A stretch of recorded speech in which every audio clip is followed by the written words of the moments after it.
related to performance, I have to do memory management also. Memory management is a big area, so I put it as another duty, right?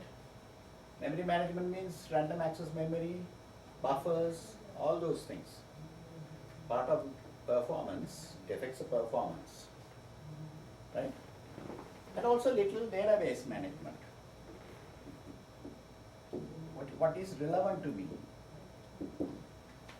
Because all the data, our data, SAP data is saved in database. So I have to have some concepts about database management. There are tools which are used related to database in SAP, T codes and other tools. So I have to be familiar with those tools. Right? I can do some activities in the database using those tools. Right? And also number 15, sorry. Anything else? We discussed in the last lesson. We made a lot of folders in the SAP easy access screen, and we put it in the favorite section, and we put some T codes. So you would have seen more. That's it. Printers. Yeah, I had to set up devices.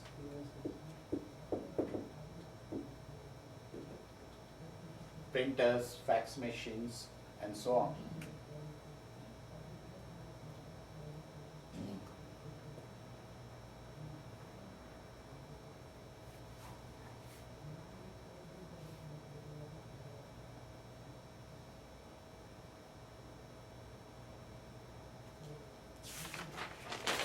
And take part in meetings also. Okay, because you cannot do these things on your own. I can't go to an SAP system and start installing the way I want, right? So you must go to meetings and follow the meetings, or go with what company wants you to do, right? So you have to do what the company wants you to do, right? So to ask you to do that, company would have spent a lot of time, and company would have had a lot of meetings when they plan. This is the way it should be done, right?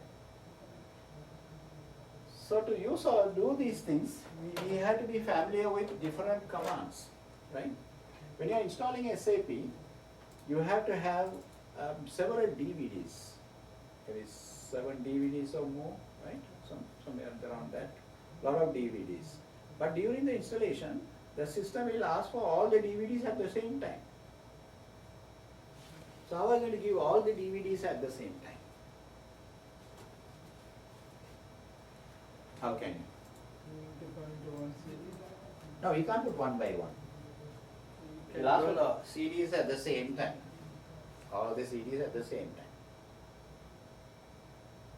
So we can either use a computer which has multiple CDs, CD-ROMs, or we have to copy all the CDs in a folder. And during the installation program, we have to tell, okay, access this CD from this folder, access this CD from this folder, and so on. Okay? And also, we have to make sure the server has enough memory. The minimum requirement to install ECC 6, to install, it may be very slow, is 2 gigabyte, but it's going to be very slow. Reasonable is 4 gigabyte, but for a SAP system, 4 gigabyte is nothing. Right? So you have to have a lot of memory. 32 gig, 64 gig, more you have is good. Because information has to be loaded into the SAP's memory, and a lot of buffer areas, a lot of memory processing, a lot of processing happens. So it has to take to the user, the user asks for something, another screen comes. Like that, thousands of users are logging into the system. Right? So you may have multiple hosts supporting, right? This SAP system, but memory is very important. And the hard drive space, minimum you should have close to 300 gigabyte. Minimum. Even though you're copying from 6 or 7 DVDs, it will expand in such a way, it will occupy about 280 or so gigabytes, 270, 260, 70, around that much it will occupy. Then it creates archives immediately when we start using it. So all those archives, each archive may maybe 50 megabyte. It creates archive very often. So we have to have enough space, 320 gig, at least to use this for some time. for learning purpose, for example. This is for IDES system. I'm talking about IDES system, right? But if you install a fresh system in a real environment, it may not occupy that space, right? It copies all the data, sample data, right? Then during installation, you have to give the host name. Host name is already decided when you install Unix or any other operating system. You decide the host name based on the company's decision. Then you should have decided the SID. You should have decided the instances you are going to use. Based on that, when you are installing the central instance first you are going to install central instance. Then you have to have the solution manager key for that particular central instance. After you added the central instance, then you add, what is the other instance? Dialog instances. So when you add dialog instances, then you continue from there, okay? So, and each instance, if I have only central instance, I should have maybe at least 8 gig swap space also, minimum, right? Or more, right? Depending on your memory and depending on your usage, right? And if I'm adding more instances, I have to increase the swap space. If I'm just using for the practice purpose, 8 gig for one instance, 2 instance maybe 12 gig, like that. Otherwise it won't allow me to install the dialog instance, right? So all those you have to decide, and also sizing. You have to go to the marketplace, right? service.sap.com. That is the marketplace. So go to service.sap.com. You may have a SUSE ID if you are certified or if you are getting support from SAP. So log in into their website and check about how many users are going to use this simultaneously, what applications, all those information you give. Then it will give you a recommended sizing information. When you are sizing, you have to be little careful and little flexible also, because these hardware are very expensive. So you don't want to oversize. You don't want to buy something which you don't need. At the same time, maybe after 3 years, you don't want to again move your system, SAP system, to another hardware, right? So you have to plan. So you have to know about your company also, your business also. How much? What is your business plan? What are you planning? How many people are going to use in future? Right? What are the new developments you are going to do? So you have to have some business skills also. You should have worked in a company, in a large company, so that you understand those things. Anyway, if you don't understand, your team lead will guide you, right? But those information will help you, right? Because it's not like installing an operating system, right? And installing an SAP system may take several months even, right, to decide how to install. And then install also, it won't take half an hour. It takes time to install, right? If I'm installing IDES in a Pentium or i7 machine, it will take about maybe 10 hours or so, 12 hours or so, right? It takes time, okay? Then after you install, immediately you may have to install S-Notes, because when you bought the DVDs, maybe the DVDs were few months old, right? Because you planned installation for some time. So you may have to upload, you have to apply certain S-Notes, right? So you use S-Note command to apply those things, right? So we talked about using some commands in the last lesson, right? So span, those commands to install support pack and all, right? If you are installing plugins, then you use Saint. So plugins also your job.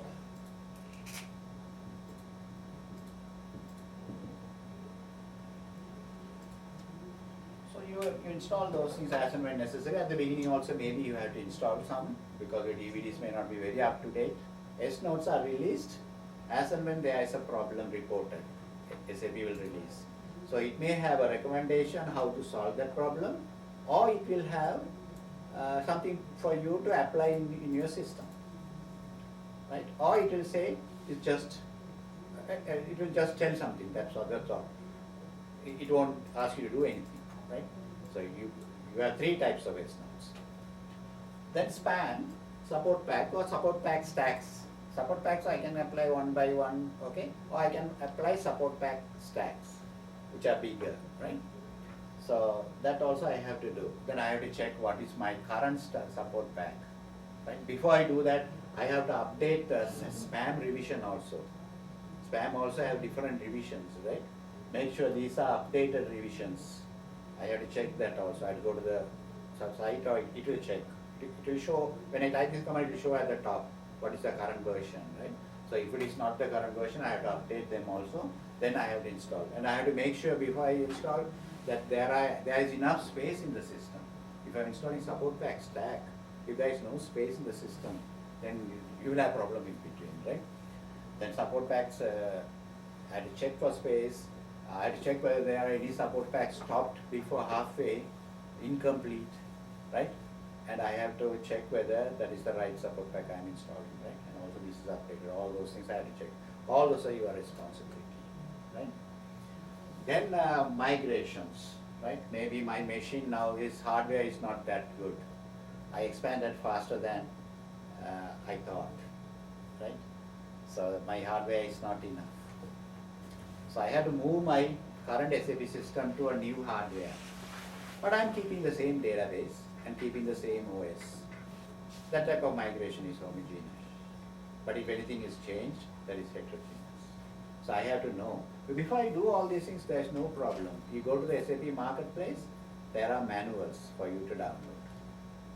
Download the manuals, even license keys, everything you can download from there for the installation. So you download them and apply, use them, read them several times before you start doing. Because you are doing on a operating, not on an operating system, but an application. Remember always, right? If you make a mistake in operating system, no problem. But if you make a mistake in application server which is running in the production environment, it's going to cause a big headache. Company will lose a lot of money and everybody will be after you, right? So you have to be very careful, right? You know, right? Then SAP related data and other data I have to back up, right? I may use T codes like DB13, right? I have to be familiar with DB13, DB12, DB14 also, right? DB01, about the locks, database locks. If I'm trying to shut down a SAP system, database locks will not prevent it to shut down the database, right? So I have to find out what locks are they, what is happening in the system, right? And also I have to, I forgot the few things, right? One is shut down and start, start server, right? Then 14 is about the backup, batch and what is the other job? Background jobs. You forgot that? I told you in the last lesson, right? No? Jobs. And maintain logs. You have to maintain logs also. Right? When you're shutting down the server, you have to make sure there are no updates happening, and no record is locked and some updates are happening, right? All those things I have to watch. Then operation modes I have to set up, right? And before that, here also, apart from these tools, there are some tools called BR tools, which I have to be familiar, which can be run from operating system level. I have to log in as a database, an admin in SAP who can manage database, right? Then I can execute BR tools. Then in that I can back up also, and I can do a lot of things there. A lot of options are there. So you learn all these things in this course, okay? Yeah. And then we'll set up operation modes. I told you in the last lesson, during the daytime, you need more dialog work process. In the night, you need more background work process. Why? Because we assume in the night people do background jobs, because most of the workers are not working. In the daytime, people are doing work. A lot of people are logging in, logging out. They're asking for information from the system. All those are mostly foreground jobs, right? So we need more dialogue daytime, more background,